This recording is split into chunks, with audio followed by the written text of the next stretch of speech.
Урматтуу агайын туугандар, урматтуу төраға, Роза эже, Кыргызстандын парламент ордосуна, жогорку кеңешке куш келипсиздер. Биринчиден бул төлгө символикалуу. Кемеңгерлердин касиети ушунда болсо керек. Алар көз өткөндөн кийин да тирүү адамдай таасир берилет. Бүгүн бизди Айтматов чогултат. Экинчи, биз кыргыз эли мыйзам актысы менен жашаганыбызга быйыл 80 жыл болду. А кыргыз эли ага чейин мыйзамы жок, 1000 жылдар адеп аклак кодекси менен. Ай, могу уят. Эл эмне дейт? Элге шерменде болбойсузбу? Ата бабаң арба курбайбы? Деген сөздөр бизге мыйзам болуп келген. Биз, урматтуу депутаттар, жогорку кеңеш жылына салык кодексине, кылмыш кодексине, административдик кодекске жүздөгөн өзгөртүүлөр кабыл алабыз. Айтматовдун бир айырмачылыгы, Айтматов жазып кеткен Абир кодексине, адеп аклак кодексине жана адам кодексине эч ким өзгөртүүгө албайт. Айтматов ошо менен төлүктүү. Менин сөзүм илимий терминдерден такыралысыраак. Айтматовду ардактаган окурман катары Айтматовду бөлөп, жазуучулардан бөлүп турган бир 12 айырмачылыгы бар. Ошону окурман катары айтып берсем. Биринчи дүйнөнү дүңгүрөткөн жазуучулар Шекспир, Лев Толстой, Шолохов, Ауэзовдер дагы алар чыгармаларында королдорду, баатырларды, султандарды, падышалар жазат. Айтматов антип бир дагы тарых инсандар жазбайт. Райкомдун биринчи секретарында жазбайт. Айтматов жөнөкөй карапайым Кыргызстан баатырды таба билет. Ошо Шекер айылындагы Толгонайды жейдигейди айталы. Дүйнөлүк Кыргызстан таратпайбы? Биз эстер космостук держава болуп, Американы титиретип турдук, салтанат курдук. Бирок алайлык же алайкулук аксакалга космостун кереги жок экен да. Эдигей үчүн космос эч кимге зыяны жок. Бир карапайым адам аткан таң менен баткан түнгө ыраазычылык кылып жашаган адамга казан каптын керези мен ата бейитке кой деген. Бул космостон артык экен да. Ошону Айтматов айтпаса биз көрө берет белек. Анан Сабитжан баласы айтат го, "Мо жер деген бир эле, көрдү истеп отур, мо жерге коюп кетели" дейт. Жок, эдигейге ал маанилүү эмес. Керезди аткарыш керек. А космостун кереги жок. Же болбосо биз ойлойбуз биринчи мугалим düşөн деп. Андай эмес. Тарыхта биринчи мугалимдер бизге Казандан, Уфадан келген чүйдө Дүрмолдо деген молдо чыккан. Айтматов düşөнү жазып салды. Ал тарых инсан болуп калды. Эгерде элге билим берүү министрлигинин бет маңдайына биринчи мугалим эстелик кылыш керек болсо, анда düşөн коюшубуз керек. Жөнөкөй Кыргызды Айтматов баатыр кылып салды. Мындай жазуучулар дүйнөдө сейрек. Экинчи, Айтматовдун өзгөчөлүгү бул даанышмандык. Мисалы үчүн улуттук китепканада азыр 6 миллиондой китеп бар. 6 миллион түрлүү китеп бар. 6 миң нуска китеп бар. Тилекке каршы ошонун 98% окулбайт. Себеби эстер учурунда ыр китеп жазсаңыз, мына Акын Байкалда отурат. Алы Токонбаев да, Алыкул Осмонов да, баарыбыз сүйгөн Байдылда Сарногоев да 16 бетине чейин Октябрь, Ленин, Кремль жөнүндө ыр жазбасаң китебиң чыгарчы эмес. Партия жөнүндө ыр жазбасаң чыгарчы эмес. Айла жок, анан партияны жек көрүп атса да, анан Байдылда атабыз бактаган да. Ошондогу проза, поэзиянын 90% архив болуп калды, эстердин деңгээлинде. Себеби бир эле идеология, бир эле мамлекет, бир эле партия.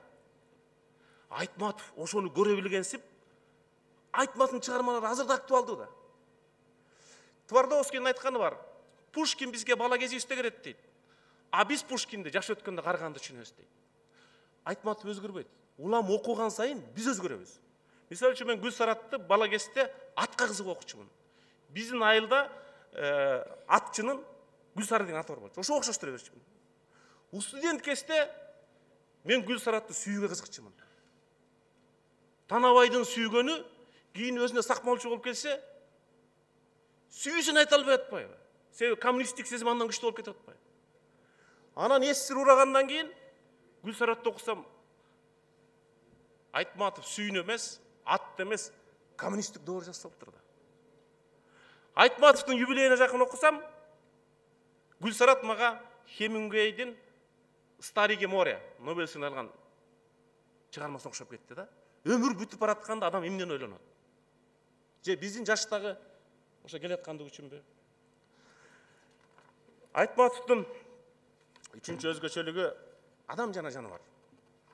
Бул бугене, Гүлсарат, Акбара менен Таш чайнар, Каранар, Жабарс же Кремлдеги үкү. Биз бул жашоого укук алган сыяктуу, ар бир жандыктын бул жашоо укугу бар. Же азыр Түндүк Муз океаны 1 градуска муздап кетсе, же ысып кетсе, дүйнө кризис болот. Кумурсканын да пилдикинде акысы бар. Чыңгыз Айтматовдагы Кремлдеги үкү. Брежнев өлдү, узаттык, Андропов өлдү, узаттык, Черненко өлдү, узаттык, 10 000 деген адамдар аза күтүп, процессия жана үкүнүн көзү менен караганда, жөнөкөй адамдын өлүмү менен генсектин өлүмү бирдей эле экен да. Биз да үкү чөгөдө ойлонуп көрбөйлүбү? Айтматовдун эң чоң, бул Айтматов сөздүн нейрохирургу да, сөз менен адамдарды асмандан карап, биз өзүбүз майда эле нерсеге айланып калабыз ошондо. Биз ойлойбуз да ушул планетанын, ушул жердин дүйнөнүн ээсимиз деп, жок андай эмес. Төртүнчү өзгөчөлүгү, согуш темасында ким гана жазбаган. Айрыкча атамекендик согушту жазганда талаадагы танкалардын үндөрү, замбыректин октор, автоматтар. Айтматовдун чыгармасында бир дого атылбайт. Бир дого атылбайт. Майдандагы, тылдагы Толгонай эненин образы аркылуу согуштагы трагедияны андан да күчтүү сүрөттөп берет.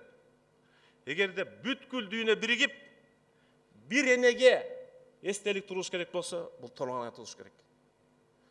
Биз ойлойбуз жигиттер баатыр деп. Биз бөлөк душманды жеңип баатыр болобуз. А эне гана трагедияны көтөрүп баатыр болот. Мына ошондой Толгонай эненин монологу бул король лирдин монологунан да күчтүү. Корольдер эми 3 баласы чыштап кетиптир дүйнөгө кор болуп. А Толгонай не деген айкөлдүк? Күйөөсү өлдү, баласы өлдү, кичүү баласы, орто баласы, келини. Анан бөлөк бирөөдөн төрөлгөн баланы өз баласындай асырап, төрөлүктү улантып атканы, даттанарга, сүйлөшөргө адамы жок калып анан жер менен сүйлөшүп атпайбы? Жер өзү сүйлөбөйт. Бирок Айтматов сүйлөндүрүп ишендирип атпайбы? Айла жок ишенесиң да. Анан парадокс, Айтматовду Жамиласын кыргыздар, орустар көп окушубуз керек да. Айтматов согушту жамандап атпайбы? Фашизмди жамандап атпайбы? Айтматовду дүйнөдө эң көп окуган немис эли. Согушту жазып атса, ошо согуздун негизги родинасы болгон немис эли Жамиланы 37 жолу кайра басыптыр. Бул не деген парадокс? Муну түшүндүрүп болбойт. 5-нчи өзгөчөлүгү географиялык чексиздик. Айтматовдун чыгармаларында Шекердин суусунан баштап Кыргыздын Тоо таласы, Сары өзөк, Германиянын Гельдербек шаары, орустун түндүк эли Нифр деген жана шорлор сыяктуу 700 эле түтүн калган эл бар. Аяка партком секретары дагы, депутаты дагы эч ким барбаган элдин тагдырын айтып, аны Айтматовдун чыгармалары жерден башталып, деңизде, океанда, самолетто, поездда, космоска чыгып атпайбы? Бул Айтматовдун чексиздиги. Айтматовдун планетасы бүгүнкү планетанын деңгээлинде экендиги. Айтматовдун 6-нчы өзгөчөлүгү миф жана реалдуу жашоо. Миф бул адамзаттын балалыгы. Же болбосо карасаңыз, Найман эне, же буг эне, же болбосо жана грузиндердин притчасы, же Сардал кыз. Ошондогу ойлор, ошондогу идеялар бүгүн трансформация болуп келип, чөнтөгүбүздө сотка телефон бар, эшикте джип машинеси бар. Бирок адамдык өзгөргөн жок да. Жомоктогу жаман каармандар аз кичине байыраак болду. Жомондогу оң каармандар аз билинбей жүрөт. Ошол параллелизм Айтматовдо дайым бар да. Кыяматта паритет 1 менен паритет 2 сүйлөшө албай коет. Муну түшүнбөйсүң эмне экенин. Бул технар болуп кеткен келет. Көрсө бул эки державанын, Америка менен СССРдин контактка чыга албай калгандыгы турбайбы? Албетте, Айтматовдун эң чоң темасы бул сүйүү темасы. Данияр менен Жамиля, Раймалы менен Бегимай, Арсен менен Айдана. Бул бүгүнкү биз телевизордон көргөн геситтердин окуган сүйүү эмес. Бул эротика же порнография эмес. Бул шоу сүйүү эмес. Бул арзан сүйүү эмес. Бул адамды оболотуп турган, адамды адам кылып турган эң бийик сүйүү. Ошол сүйүү гана аял менен эркектин ортосунда эмес. Жакшы адамды сүйүү, сулуулукту сүйүү, ысык көлдү сүйүү, родинаны сүйүү, тарыхты сүйүү, адамзатты сүйүүгө алып чыгат. Эгерде адамдын жүрөгү сүйүүгө жөндөмдүү эмес болсо, ал коом үчүн коркунучтуу адам. Айтматовдун сүйүү бул эң аруу сүйүү, бул эң таза сүйүү. Албетте 8-чи тема бул адеп ахлак темасы. Бул адамгерчилик темасы.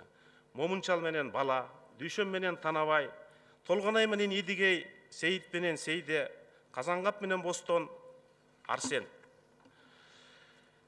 Булар жана жөнөкөй эле өзү бүткүл дүйнөнүн дининде 3 сөз маанилүүдө: өлтүрбө, жамандык кылба, жаман ойлоба. Ошол акыркы чыгармасында поездда баратканда атасы айтат: "Сен фашисттерди өлтүр" дейт. "Бизди өлтүрүп атпайбы" дейт. Энеси айтат: "Жок балам, өлтүрбө. Себеби эне бала жаратат да. Бала согушка барат, анан поезддин так дегени ак угулат.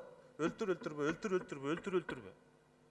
Азыркы Сириядагы көргөндө саясатчылар айтып атат: "Өлтүрүш керек" деп атат. Себеби аякта гей саясий кызыкчылыктар бар. Айтым айтып атат: "Өлтүрбө" дейт. Себеби адам өлтүрүш үчүн жараткан жок да. Ар бир дин өлтүрбө деп айтат да. А диндин атын жаманап алып азыр адамдар бири-бирин карап атпайбы? Мусулманды карап атпайбы? Ошол Айтматовдун убить, не убить, убить, не убить бул диндин, Библиянын жериндеги акыйкат керемет кеп болгон да. Аны сезиш үчүн Айтматовду окуш керек. 9-чу өзгөчөлүк албетте 2 тилде жазган. Ошол доордо эстерден бир 4-5 эле болгон. Ибрагимбеков деген Азербайжан режиссер, Быков, Друция, Өзбекстандан Пулатов жазып көрүшкөн, бирок бирөөсү дагы Айтматов деңгээлге чыга алган эмес. Айтматовдун бул билингвист жазуучу катары эң бийикке чыкканы. Анан Айтматов азыр биз пайдаланып жүргөн бир 3-4 сөз Айтматов аркылуу кирген. Маңкурт, руханият жана инсан деген. Достоевский айтат: "Менин чыгармаларым канча кылым өрүмсөт билбейм, бирок мен орус адабиятына 5 сөз алып келдим" деп. Чыңгыз Айтматов бөлөк чыгармаларын айтпаганда, маңкурт деген сөз үчүн кыргыз адабиятынын калуу убакысы бар. Себеби маңкурт бүгүн орусчада, англисчада, кытайчада маңкурт болуп калат. Анын синоними жок. Маңкурт бойдон калат. Манастагы маңкурт деген сөздү Айтматов дүйнөлүк лексиконго чыгарды. Эң негизгиси 10-чусу Айтматов улутман сүрөткөр, улут жандуу сүрөткөр, улутчул сүрөткөр. Эстер учурунда 90-чы жылдары Бишкекте 450 000 киши жашаган. Бирок бир эле кыргыз мектеп болгон. Ошону Айтматов айтып чыккан. Токмокто 90 000 киши жашап, бир кыргыз бала бакчасы дагы, бир кыргыз мектеби да жок болчу. Ошону коммунист Айтматов айтып чыккан, коммунисттик доордо. Нарын областында бир орус үй бүлө жок болчу. Бирок Нарын областтык кыргызча гезиттин аты Нарын Правдасы болчу. Ошону Айтматов айтып чыккан. Себеби бул Айтматовдун улут жандуу, улутман экенин түз күбөсү дегел Айтматовдун жаралып калышы кокустукпу же мыйзам ченемдүүбү? Дүйнөдө кыргыздарда гана бала төрөлгөндө ыр менен тосуп алат, ыр менен сүйүнчүлөйт, ыр менен бешик ырнырдайт, ыр менен жылкы кайтарып жүрүрдайт, ыр менен эгин сээ бырдайт. Сүйүүсүн ыр менен билгизет. Анан кыргыз тиги дүйнөгө кетип атканда ыр менен узатат, кошок менен. Ушундай ырдан империя жараткан элде Манас менен Чыңгыз Айтматовдун жаралышы бул мыйзам ченемдүү көрүнүш деп айтам. Биз баалай бербеген, биз маани бере бербеген кыргыздын сөз байлыгынын империясына 3 мисал 24 саат бар. Биз аны таңкы саат 5-тен сааттын аты менен атайбыз. Ошого 80 жыл болду. Кыргыздар андай болгон эмес. Таңдын эле 4 аты бар. Таң заарда, таң кылайганда, таң кашкайганда деп 24 саатты кыргыздар 27 сөз менен сүрөттөгөн.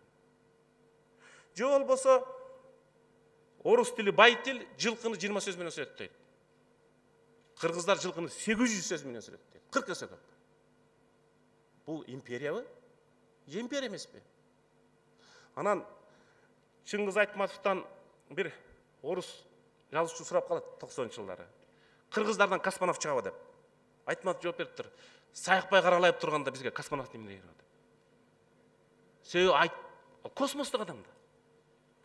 Чын эле Саякбай Каралаев космостук деңгээлде ой жүгүрткөн адам.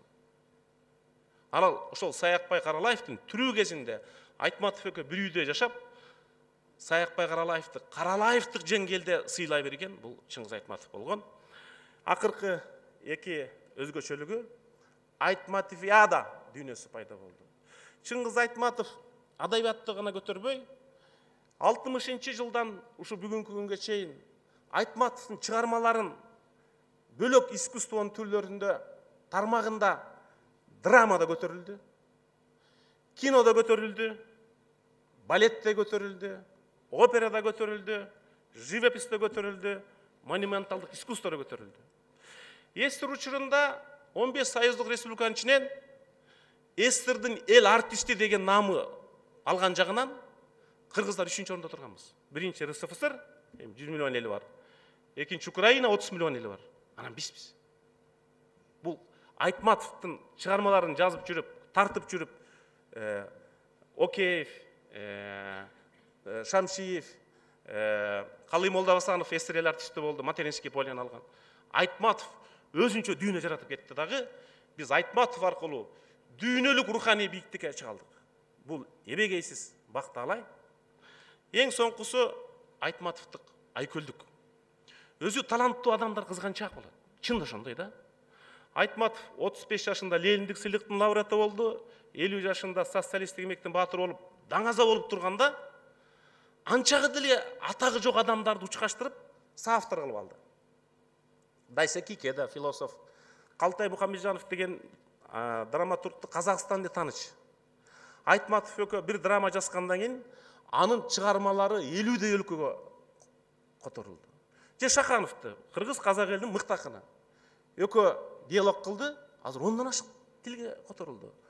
Айкөл инсан гана атак даңкты кызганбай, аркасына таланттарды учкаштырып дүйнөгө таанытат. Мындай айкөлдүк менимче Айтматов гана таандык. Сөзүмдүн соңунда айтарым, Айтматовдун аты дүйнөлүк гиганттар Хемингуэй, Лев Толстой, Гейне, Конфуций, Шекспирлер менен бир катарда турарына мен толук ишенем. Биз кыргыздар ойлойбуз, биз 6 миллионбуз деп. Жок. Мен Кыргызстанда гана кыргыздылар эмес. Кыргызды кимде дүйнөдө жакшы көрсө, Айтматов аркылуу кыргызды тааныса, ошонун баарын кыргыздар деп эсептейм. Ошондой дүйнөдө 100 миллиондон ашык кыргыз бар. Биз 6 миллион кыргыз, Айтматов аркылуу 100 миллион кыргыз болдук. Бул не деген керемет? Сөзүмдүн соңунда кыргыздын тарыхы керемет. Кыргыздын жери керемет. Кыргыздын көлү керемет. Кыргыздын сөзү керемет. Кыргыздын манасы керемет. Кыргыздын Айтматову керемет. Ушул кереметтерди бийик тутуп, улуттук намысты бийик сактап, кыргыз экенибизге моокубуз канбай, өмүр көчүн улап жүрө берели. Өзү адамзаттын жашоосу 7 миллиард жылга эле өлчөнгөн. Биздин өмүр анын сабында бир көзүрмө. Бирок биз бактылуубуз. 30 жылдан кийин Айтматовду көрдүм деген адамдар легендага айланат. Биз Айтматовду көрмөктүгүн, учурашып, сөзүн угуп, бир доордо жашадык. Биз бактылуубуз, себеби биз баарыбыз Айтматовдун доорунда жашаган кыргызстандыктарбыз. Рахмат сиздерге.